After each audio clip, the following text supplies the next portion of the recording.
بسم الله الرحمن الرحيم الحمد لله الذي أنزل على عبده الكتاب ولم يجعل له عوجا قيما لينذر بأسا شديدا من لدنه ويبشر المؤمنين الذين يعملون الصالحات أن لهم أجرا حسنا ماكثين فيه أبدا وينذر الذين قالوا اتخذ الله ولدا ما لهم به من علم ولا لآبائهم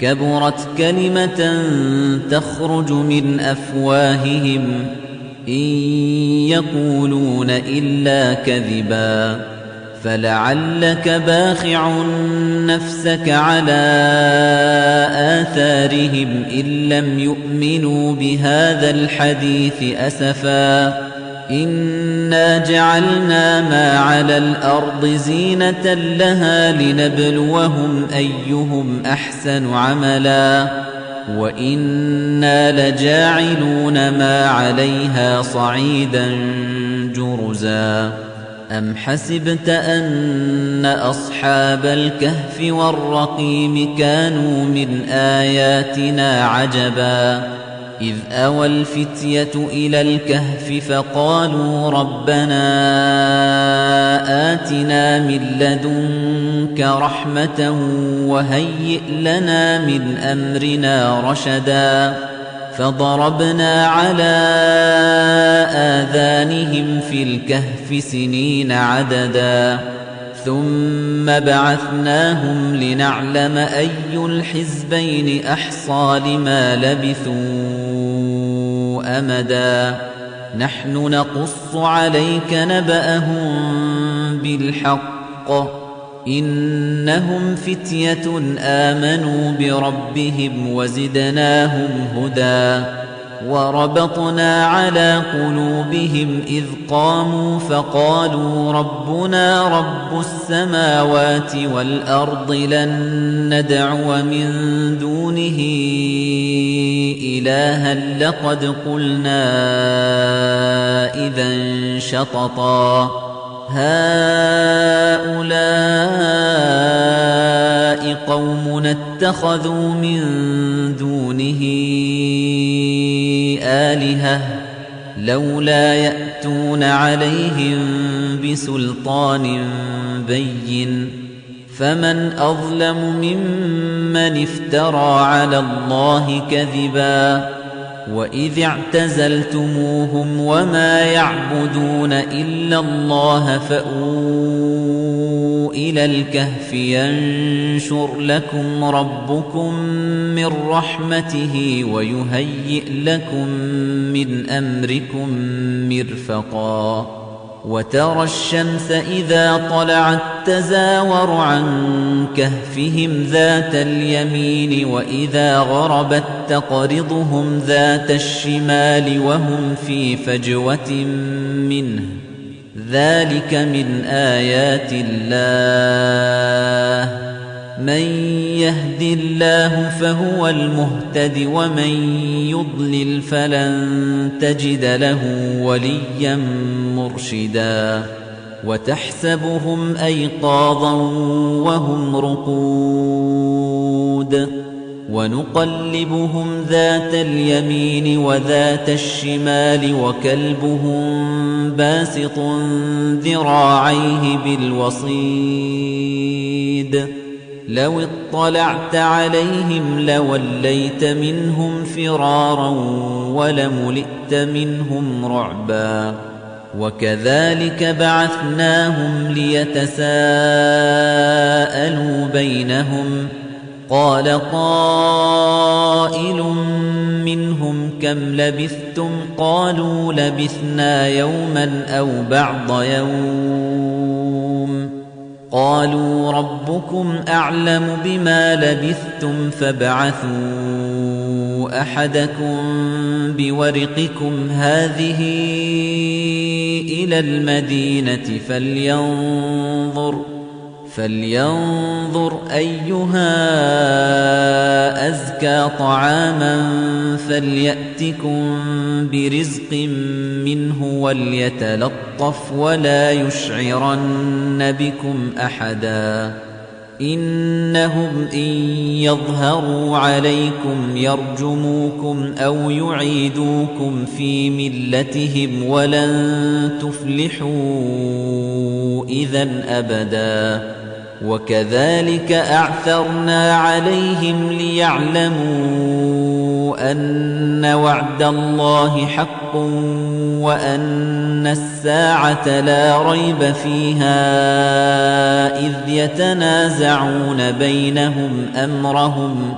إذ يتنازعون بينهم أمرهم فقالوا بنوا عليهم بنيانا ربهم أعلم بهم قال الذين غلبوا على أمرهم لنتخذن عليهم مسجدا سيقولون ثلاثة رابعهم كلبهم ويقولون خمسة سادسهم كلبهم رجما بالغيب ويقولون سبعة وثامنهم كلبهم قل ربي أعلم بعدتهم ما يعلمهم إلا قليل فلا تمار فيهم إلا مراء ظاهرا ولا تستفت فيهم منهم أحدا ولا تقولن لشيء إني فاعل ذلك غدا إلا أن يشاء الله واذكر ربك إذا نسيت وقل عسى أن يهديني ربي لأقرب من هذا رشدا ولبثوا في كهفهم 300 سنين وازدادوا 9 قل الله أعلم بما لبثوا له غيب السماوات والأرض أبصر به وأسمع ما لهم من دونه من ولي ولا يشرك في حكمه أحدا واتل ما أوحي إليك من كتاب ربك لا مبدل لكلماته ولن تجد من دونه ملتحدا واصبر نفسك مع الذين يدعون ربهم بالغداة والعشي يريدون وجهه ولا تعد عيناك عنهم تريد زينة الحياة الدنيا ولا تطع من أغفلنا قلبه عن ذكرنا واتبع هواه وكان أمره فرطا وقل الحق من ربكم فمن شاء فليؤمن ومن شاء فليكفر إنا أعتدنا للظالمين نارا أحاط بهم سرادقها وإن يستغيثوا يغاثوا بماء كالمهل يشوي الوجوه بئس الشراب وساءت مرتفقا إن الذين آمنوا وعملوا الصالحات إنا لا نضيع أجر من أحسن عملا أولئك لهم جنات عدن تجري من تحتهم الأنهار يحلون فيها من أساور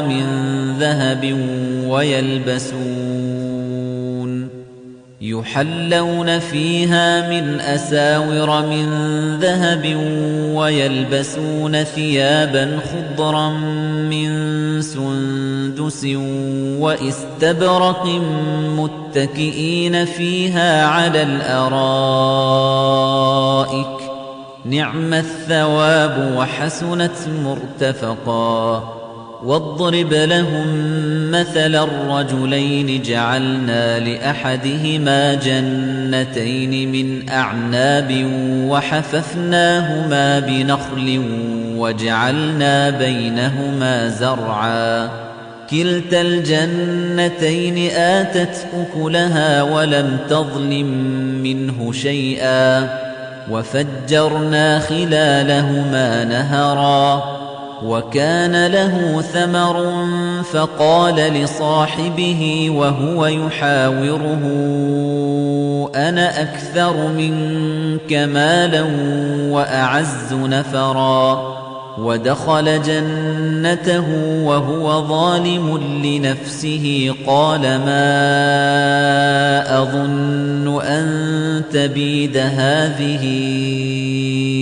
أبدا وما أظن الساعة قائمة ولئن رددت إلى ربي لأجدن خيرا منها منقلبا قال له صاحبه وهو يحاوره أكفرت بالذي خلقك من تراب ثم من نطفة ثم سواك رجلا لكن هو الله ربي ولا أشرك بربي أحدا ولولا إذ دخلت جنتك قلت ما شاء الله لا قوة إلا بالله إن ترني أنا أقل منك مالا وولدا فعسى ربي أن يؤتيني خيرا من جنتك ويرسل عليها حسبانا من السماء فتصبح صعيدا زلقا أو يصبح ماؤها غورا فلن تستطيع له طلبا وأحيط بثمره فأصبح يقلب كفيه على ما أنفق فيها وهي خاوية على عروشها ويقول يا ليتني لم أشرك بربي أحدا ولم تكن له فئة ينصرونه من دون الله وما كان منتصرا هنالك الولاية لله الحق هو خير ثوابا وخير عقبا واضرب لهم مثل الحياة الدنيا كماء أنزلناه من السماء فاختلط به نبات الأرض فأصبح هشيما تذروه الرياح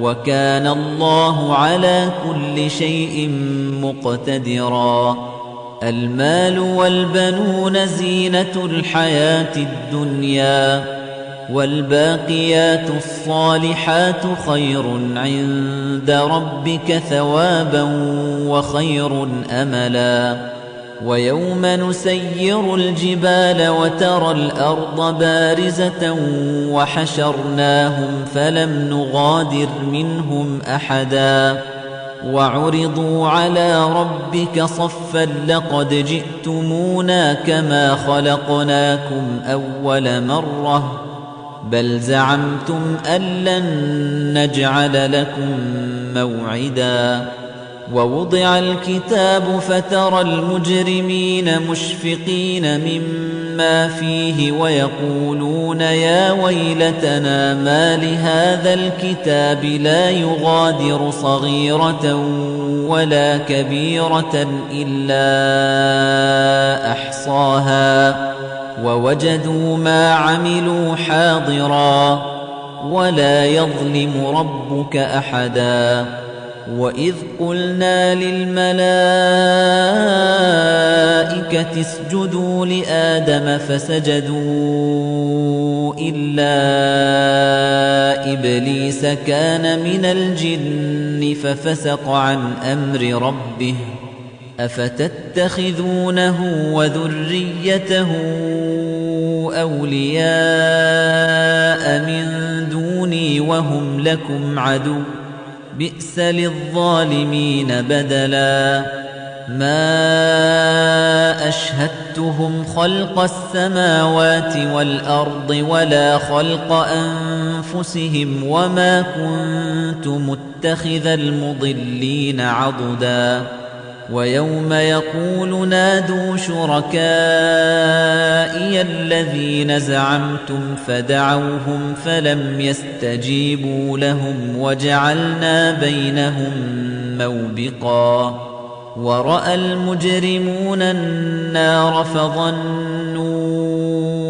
أنهم مواقعوها ولم يجدوا عنها مصرفا ولقد صرفنا في هذا القرآن للناس من كل مثل وكان الإنسان أكثر شيء جدلا وما منع الناس أن يؤمنوا إذ جاءهم الهدى ويستغفروا ربهم إلا أن تأتيهم سنة الأولين أو يأتيهم العذاب قبلا وما نرسل المرسلين إلا مبشرين ومنذرين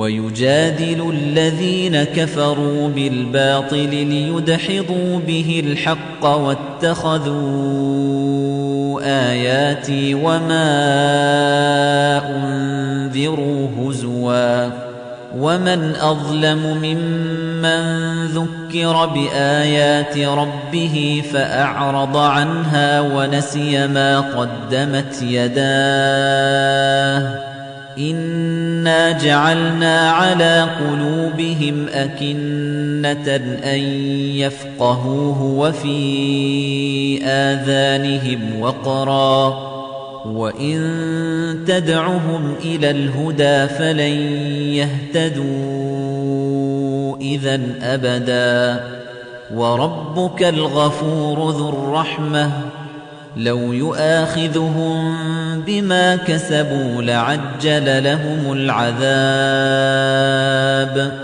بل لهم موعد لن يجدوا من دونه موئلا وتلك القرى أهلكناهم لما ظلموا وجعلنا لمهلكهم موعدا وإذ قال موسى لفتاه لا أبرح حتى أبلغ مجمع البحرين أو أمضي حقبا فلما بلغا مجمع بينهما نسيا حوتهما فاتخذ سبيله في البحر سربا فلما جاوزا قال لفتاه آتنا غداءنا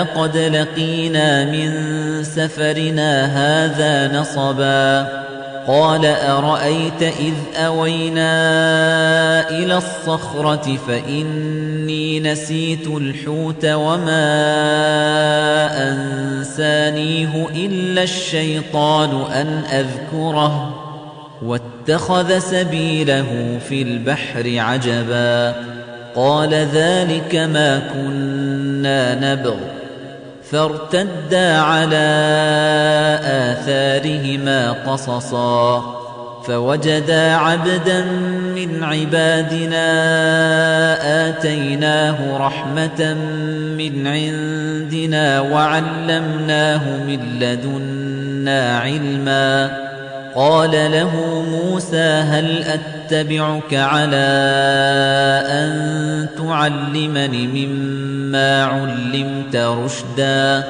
قال إنك لن تستطيع معي صبرا وكيف تصبر على ما لم تحط به خبرا قال ستجدني إن شاء الله صابرا ولا أعصي لك أمرا قال فإن اتبعتني فلا تسألني عن شيء حتى أحدث لك منه ذكرا فانطلقا حتى إذا ركبا في السفينة خرقها قال أخرقتها لتغرق أهلها لقد جئت شيئا إمرا قال ألم أقل إنك لن تستطيع معي صبرا قال لا تؤاخذني بما نسيت ولا ترهقني من أمري عسرا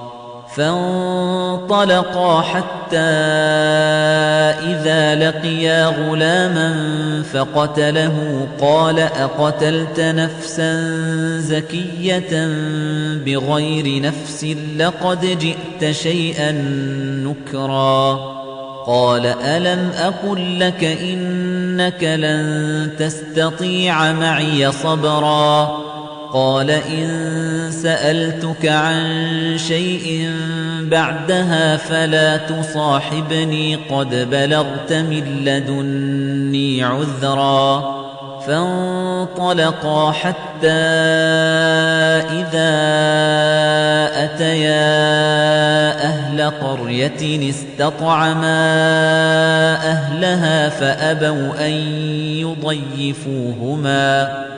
فأبوا أن يضيفوهما فوجدا فيها جدارا يريد أن ينقض فأقامه قال لو شئت لاتخذت عليه أجرا قال هذا فراق بيني وبينك سأنبئك بتأويل ما لم تستطع عليه صبرا أما السفينة فكانت لمساكين يعملون في البحر فأردت أن أعيبها وكان وراءهم ملك يأخذ كل سفينة غصبا وأما الغلام فكان أبواه مؤمنين فخشينا أن يرهقهما طغيانا وكفرا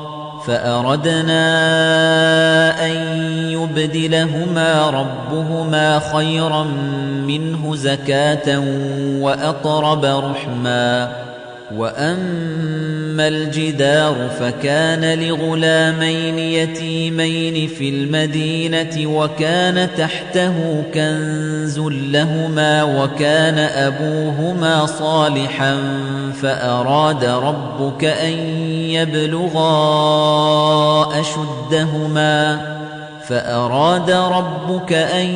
يبلغا أشدهما ويستخرجا كنزهما رحمة من ربك وما فعلته عن أمري ذلك تأويل ما لم تسطع عليه صبرا ويسألونك عن ذي القرنين قل سأتلو عليكم منه ذكرا إنا مكنا له في الأرض وآتيناه من كل شيء سببا فأتبع سببا حتى إذا بلغ مغرب الشمس وجدها تغرب في عين حمئة ووجد عندها قوما قُلْنَا يَا ذَا الْقَرْنَيْنِ إِمَّا أَن تُعَذِّبَ وَإِمَّا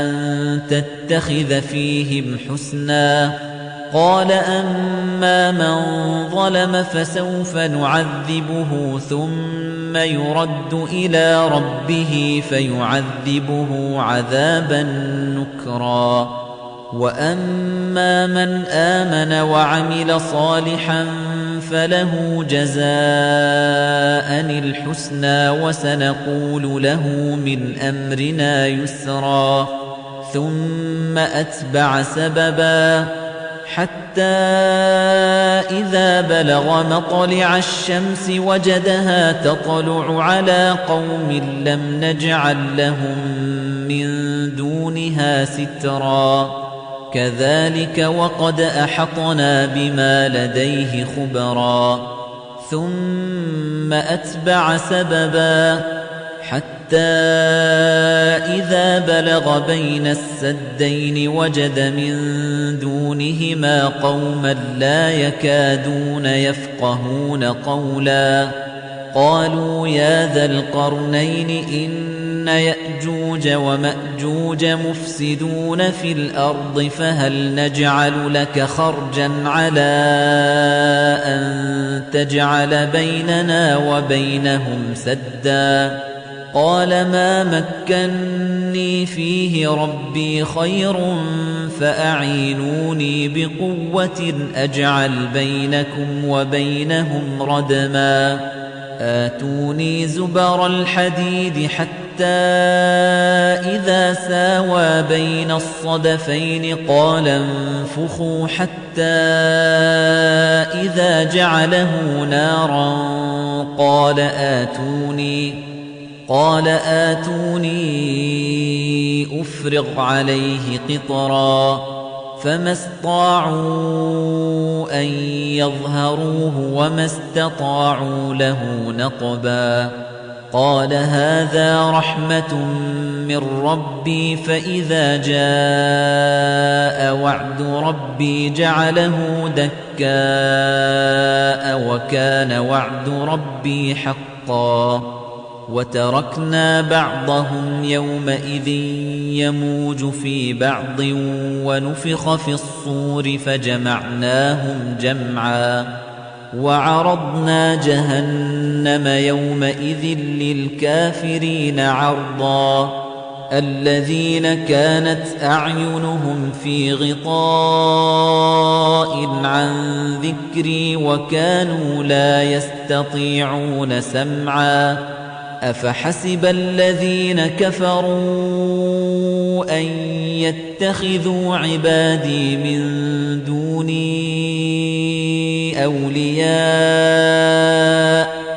إنا أعتدنا جهنم للكافرين نزلا قل هل ننبئكم بالأخسرين أعمالا الذين ضل سعيهم في الحياة الدنيا وهم يحسبون أنهم يحسنون صنعا أولئك الذين كفروا بآيات ربهم ولقائه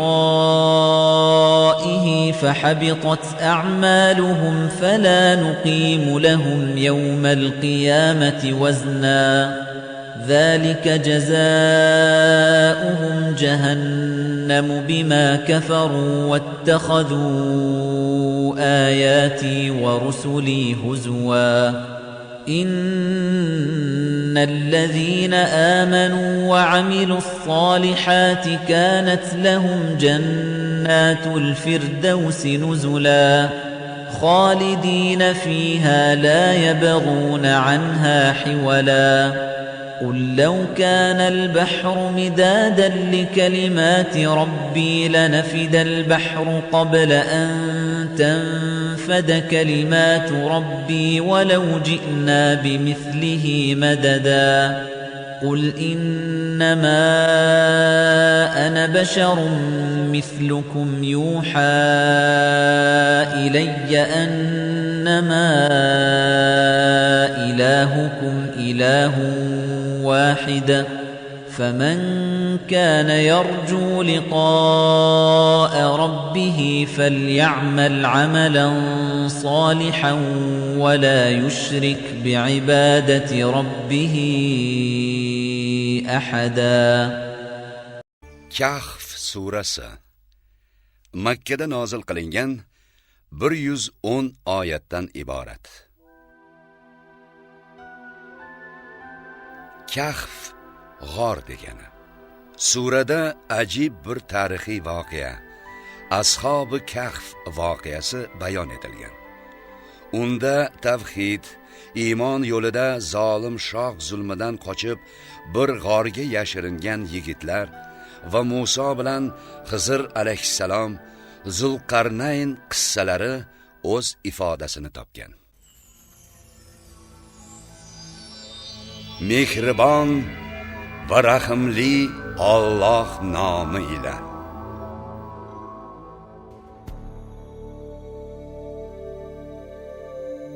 O'z bandasi Muhammadga kitob Qur'onni nozil qilgan zot Allohga hamd.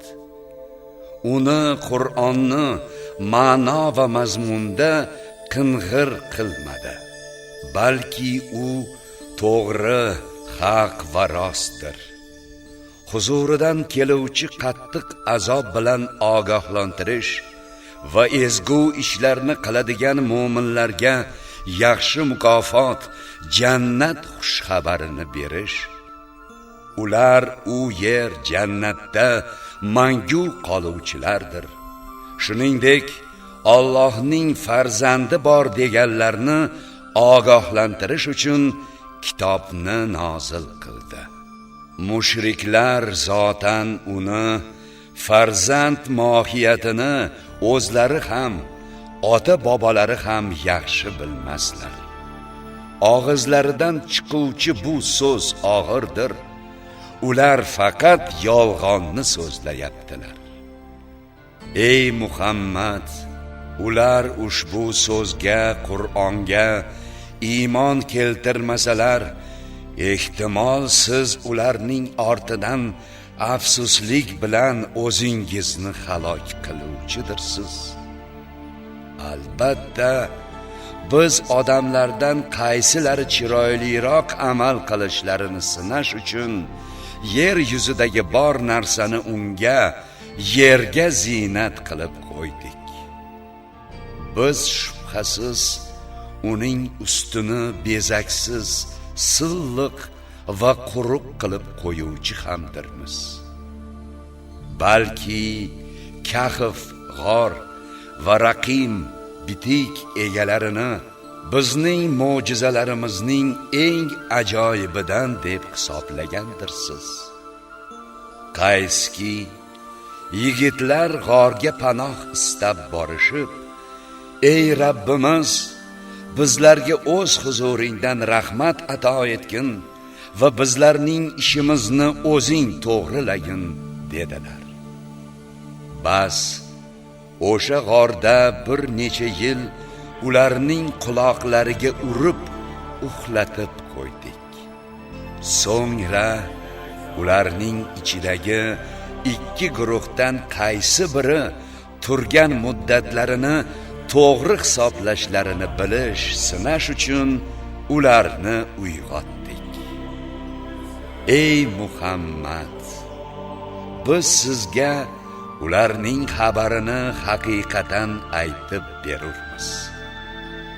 Dar haqiqat, ular Parvardigorlariga iymon keltirgan va biz ularga hidoyatni ziyoda qilgan yigitlardir.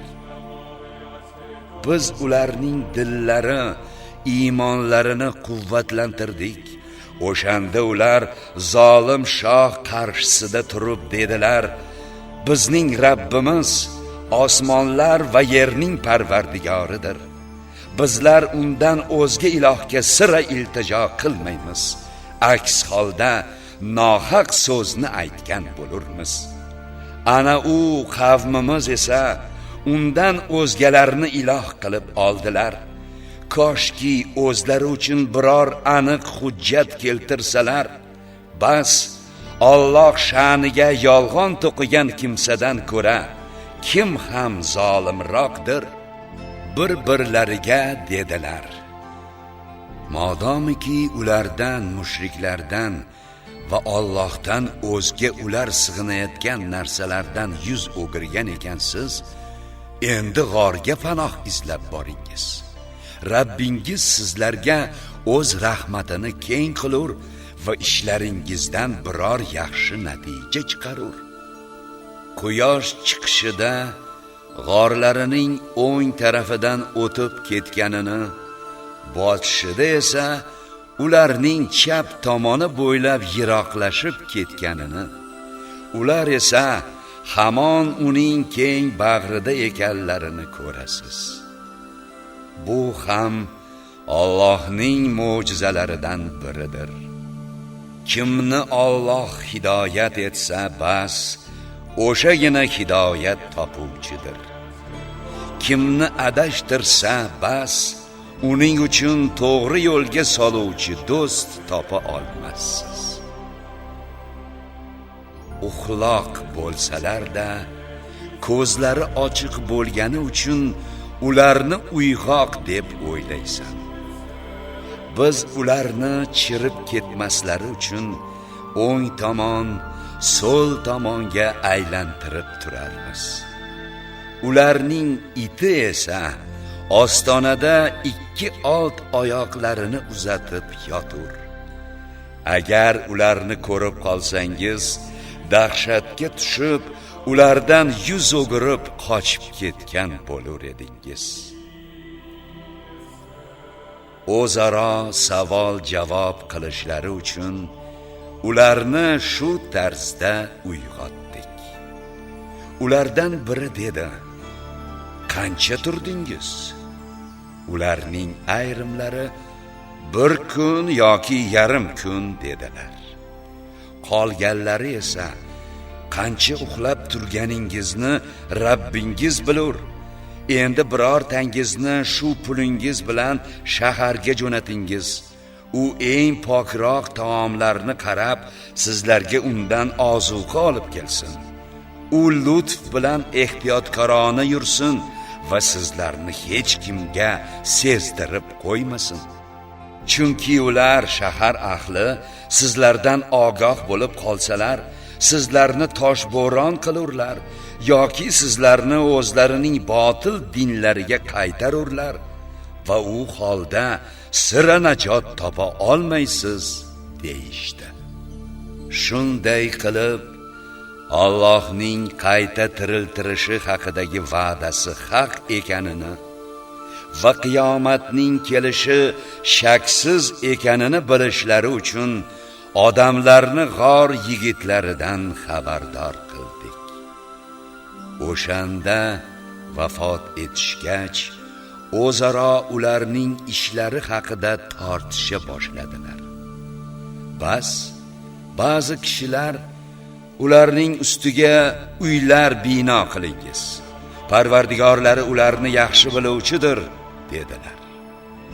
Ularning ustidan hukmronlik qilayotganlar yangi iymonli shoh va saroy ayonlari, albatta biz ular ashabi kahf qabri uzra g'or og'ziga yaxshi niyatda bir masjid qurib olurmiz deyishdi.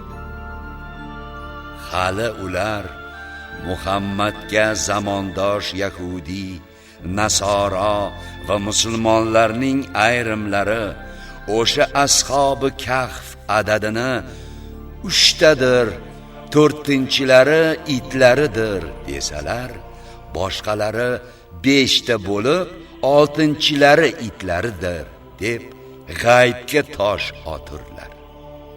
Yana ular 7 tadirlar, 8-chilari itlaridir ham deydilar. Ey Muhammad, ularning sanog'ini Rabbim yaxshi biluvchidir. Ularni juda oz kishi bilur deng. Bas, ular xususida faqat vahiy asosida ochiq munozara qiling va ashabi kahf haqida ularning birortasidan savol so'ramang. Biror narsa haqida men albatta ertaga shuni qiluvchiman deya ko'rmang. Illo inshaalloh Alloh xohlasa deng. Bu so'zni unutgan vaqtingizda yodingizga kelishi bilan Rabbingizni zikr qiling, ya'ni inshaalloh deng va shoyat Rabbim meni bundan ham yaqinroq to'g'ri yo'lga hidoyat etsa deng. Ular g'orlarida 300 yil turdilar va yana 9 yilni ziyoda qildilar. Ey Muhammad, ayting, ularning qancha turganlarini Alloh yaxshi biluvchidir. Osmonlar va yerning sirlari faqat unga oiddir. U naqadar ko'ruvchi va eshituvchidir. Ular odamlar uchun undan o'zga biror do'st yo'qdir. U o'z hukmida hech kimni sherik qilmas. Ey Muhammad, sizga vahiy qilingan Rabbingizning kitobi Qur'onni tilovat qiling. Uning so'zlarini o'zgartiruvchi kuch yo'qdir. Undan o'zga sira panoh topa olmassiz. Siz o'zingizni erta-yu kech Parvardigorlarini yuzini istab, unga iltijo qiladigan zotlar bilan birga sabr qilishga undang. Dunyo hayoti zinatini deb ko'zlaringiz ulardan chetlamasin. Shuningdek, qalbini biz zikrimizdan g'ofil qilib qo'ygan, havoyi nafsiga ergashgan va qilar ishi isrofgarchilik bo'lgan kimsalarga itoat etmang. Ayting, bu Qur'on Rabbingiz tomonidan kelgan haqiqatdir. Bas xohlagan kishi iymon keltirsin, xohlagan kimsa kofir bo'lsin.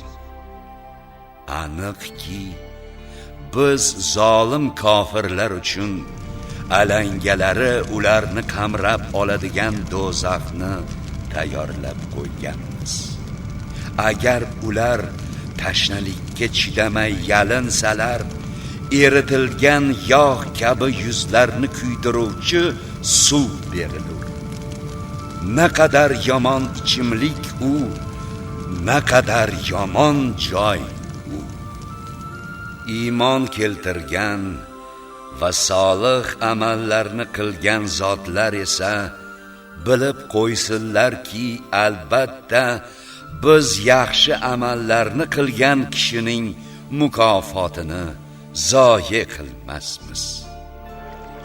Aynan ular uchun ostilaridan anhorlar oqib turadigan mangu jannatlar bor bo'lib, ular u joyda oltin bilaguzuklar bilan bezanurlar va yashnab turuvchi shoyi liboslar kiyib, so'rilarda suyanib o'tirurlar. Naqadar yaxshi mukofot u, naqadar go'zal joy u. Ey Muhammad, kofirlarga 2 kishi misolini keltiring. Ulardan biri uchun 2 uzumzor bog' qilib, u ikkisini xurmozor bilan o'ragan va o'rtasini ekinzor qilgan edik. Har 2 bog' o'z hosilini bekamu ko'st berar, ularning o'rtasidan bir anhor ham o'tkazgan edik. Yana uning boyligi ham bor edi. Bas u birodariga murojaat qilib, mening boyligim senikidan ko'proq va odamlarim kuchliroqdir dedi. o'ziga zulm qilgan holda bog'iga kirayotib aytdi: bu bog' u boyligim hech qachon yo'q bo'lmaydi, qiyomat ham qoyim bo'lmaydi deb o'ylayman. Qasamki, agar mabodo Rabbimga qayta tirilsam, albatta bundan ham yaxshiroq oqibat, baxtni topurman. Birodari unga murojaat qilib dedi: seni odamni tuproqdan, so'ng bir tomchi suvdan yaratib, so'ngra inson qilib rostlagan zot Allohga kofir bo'ldingmi? Men esa u Alloh Rabbimdir deyman va Rabbimga hech kimni sherik qilmayman. Sen bog'ingga kirganingda Alloh xohlagan narsagina bo'lur, bor kuch-quvvat yolg'iz Alloh bilandir deganingda edi. Bordi-yu, meni boylik va farzand jihatidan o'zingdan kamroq deb bilsang, shoyatki Rabbim menga sening bog'ingdan yaxshiroq bog' ato etar. Sening bog'ingga esa osmondan ofat yuborur, bas u toyg'oq tekis yerga aylanib qolur, yoki uning suvi yer qa'riga singib ketib, sen uni istab topa olmay qolursan. Dar haqiqat uning mevasi bog'i ihota halok qilindi.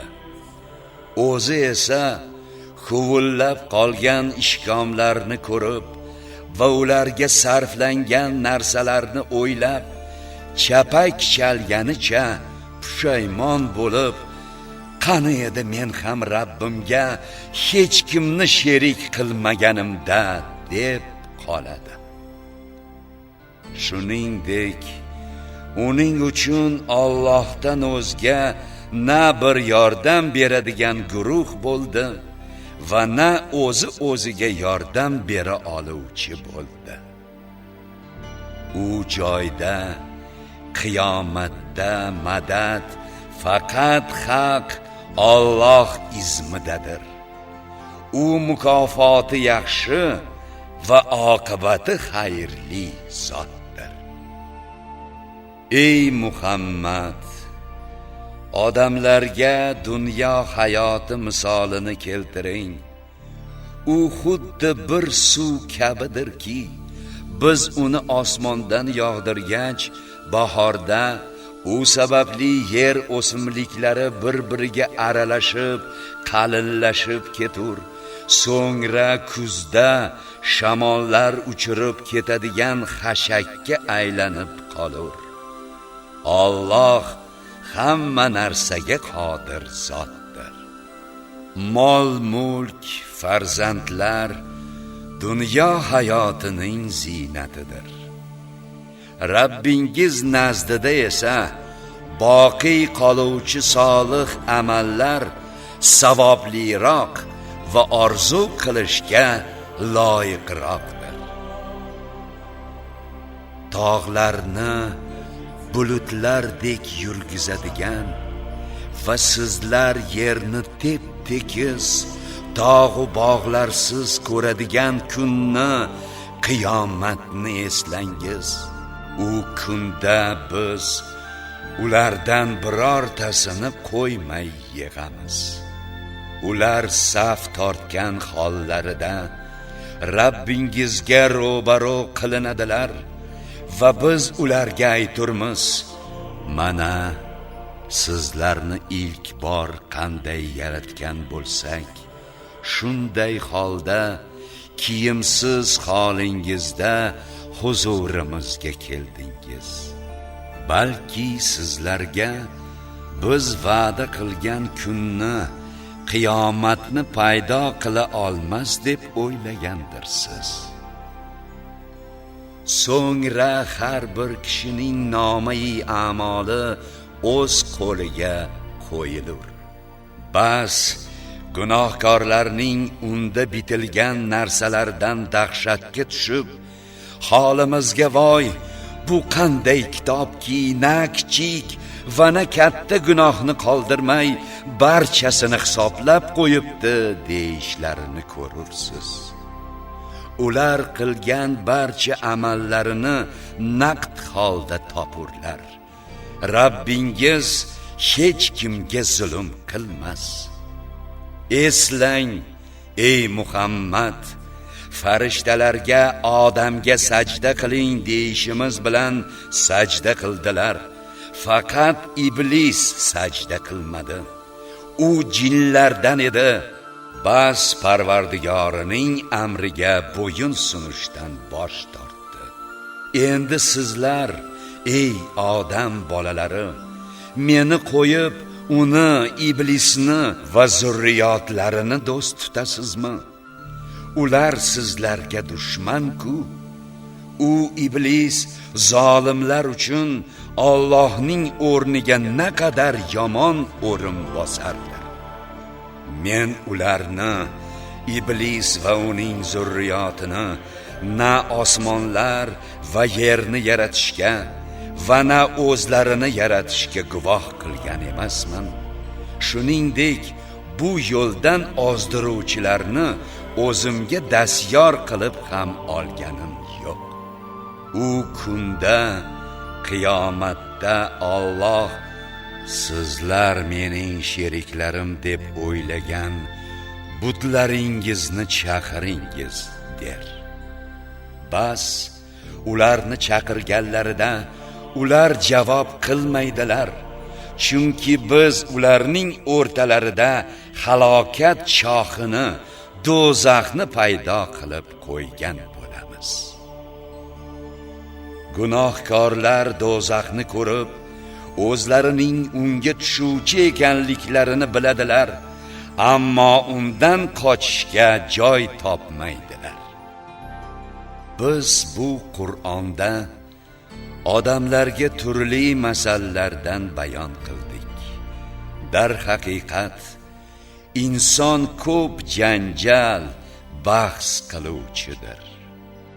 Odamlarga hidoyat kelganda iymon keltirishlaridan va Parvardigordan mag'firat so'rashlaridan to'sgan narsa, bu faqat ularga o'tganlarning yo'li halokati kelishi yoki ochiq azob kelishi intizorligidir.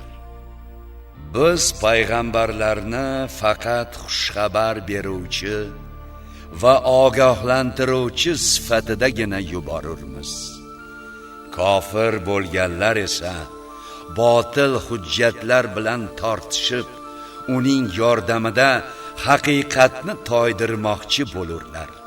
Hamda oyatlarimni va o'zlari ogohlantirilgan narsani, oxirat azobini masxara qilib olurlar.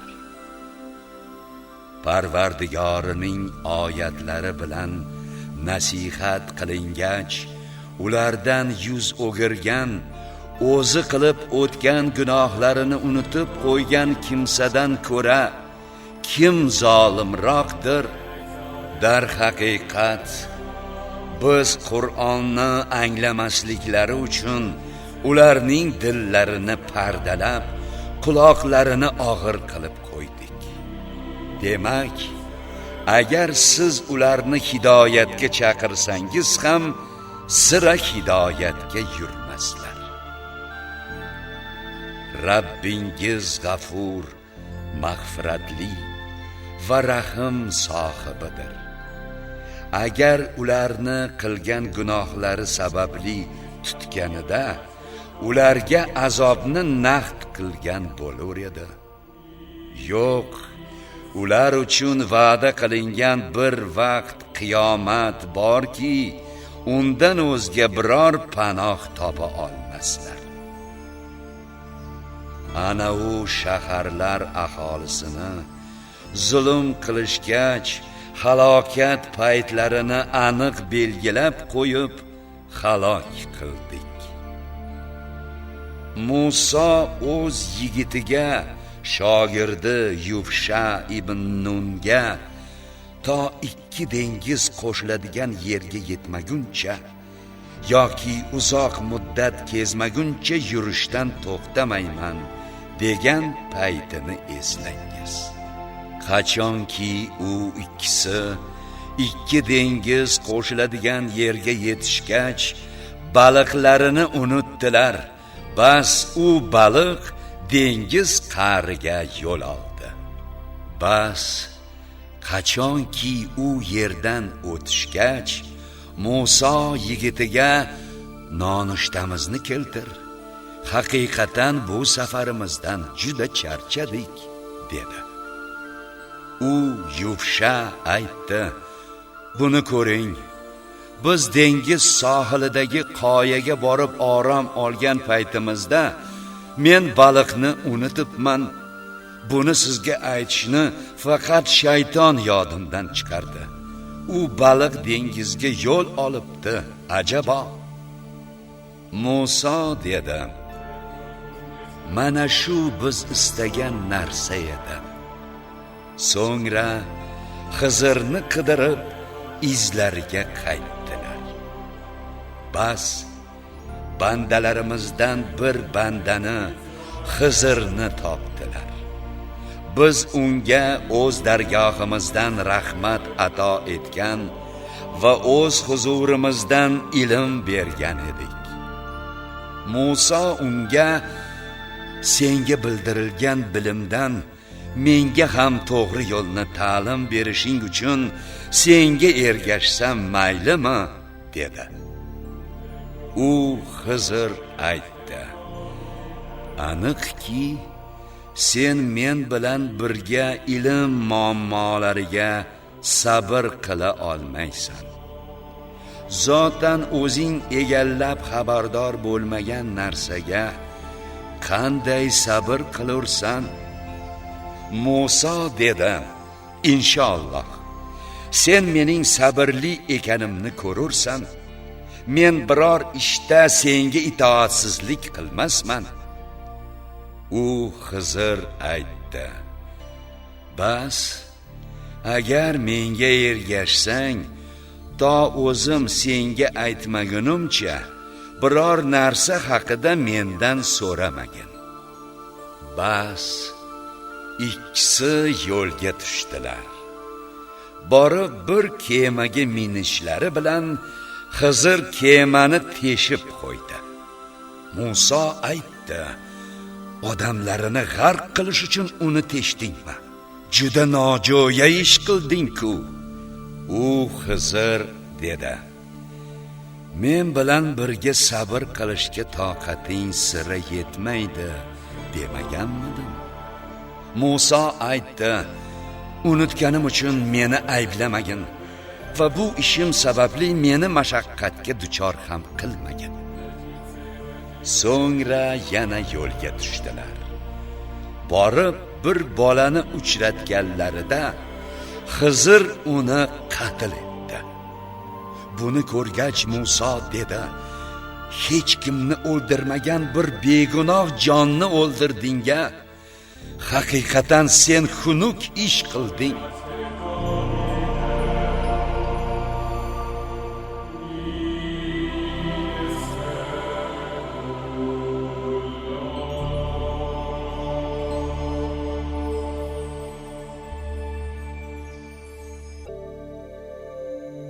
U Xizr dedi: "Senga men bilan birga sabr qilishga sira toqating yetmas demaganmidim?"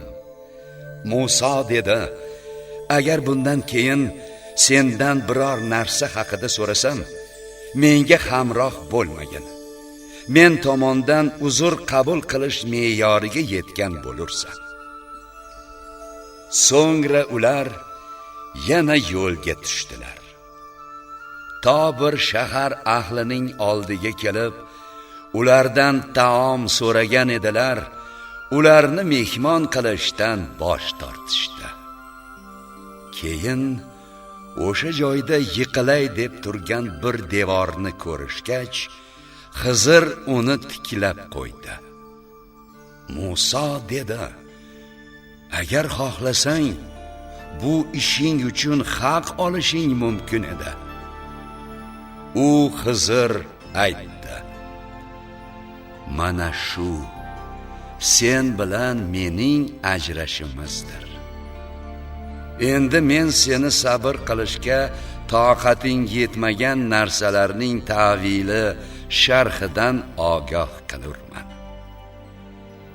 Kema xususiga kelsak, u dengizda ishlaydigan miskinlarniki edi. Bas men uni aybli qilib qo'ymoqchi bo'ldim. Chunki ularning ortida barcha kemalarni tortib olayotgan bir podshoh bor edi. Haligi bolaning esa ota-onasi mo'min kishilar edi.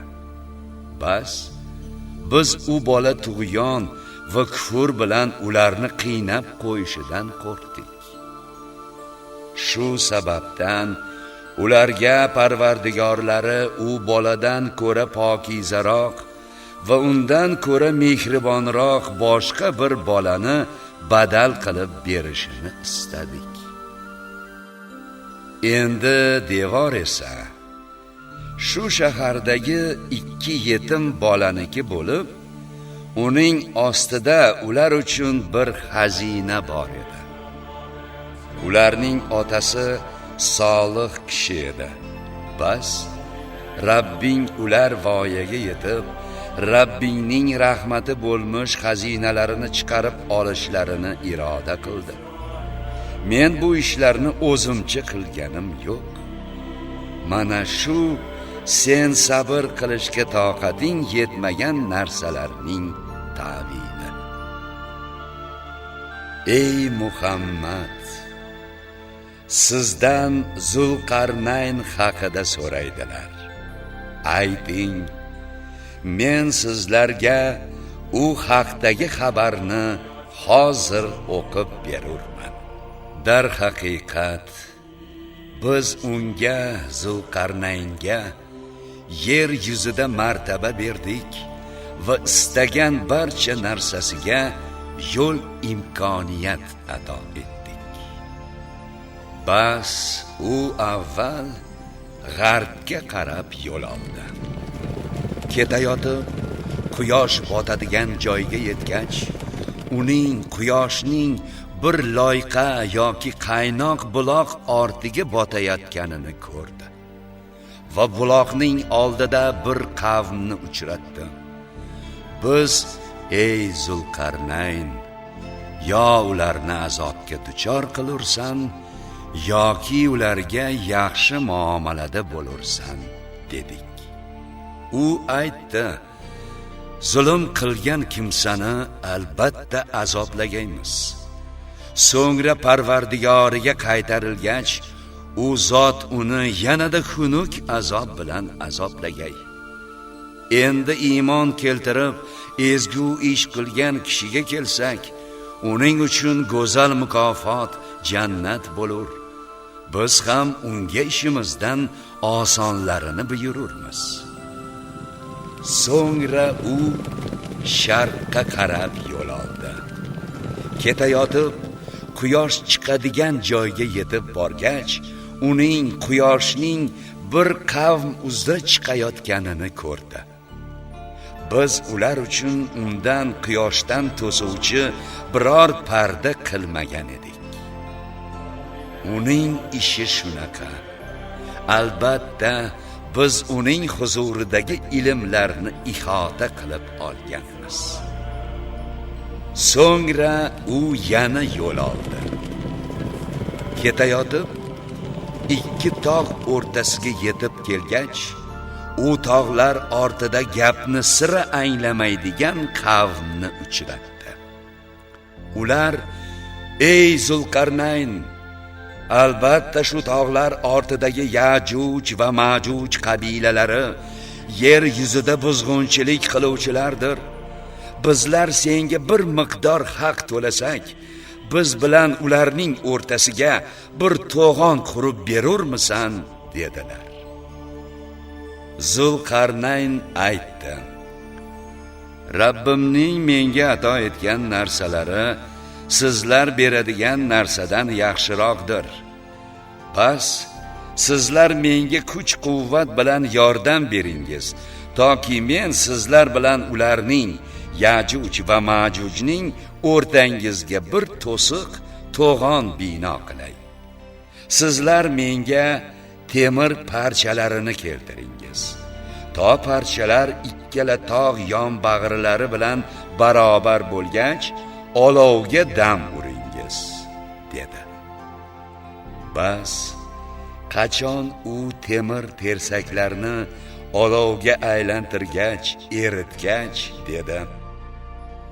Menga eritilgan mis ham keltiringiz, toki uning temir parchalarining ustidan quyay. Ana endi ular Yajuj va Majujlar uning to'siqining ustiga chiqishga ham, uni teshib o'tishga ham qodir bo'lmay qolishdi. Bu Rabbim tomonidan bo'lmish bir marhamatdir. Endi qachonki Rabbimning Yajuj va Majuj chiqadi deb va'da qilgan vaqt kelganida, qiyomat oldidan o'zi u to'siqni tep-tekis qilib qo'yar.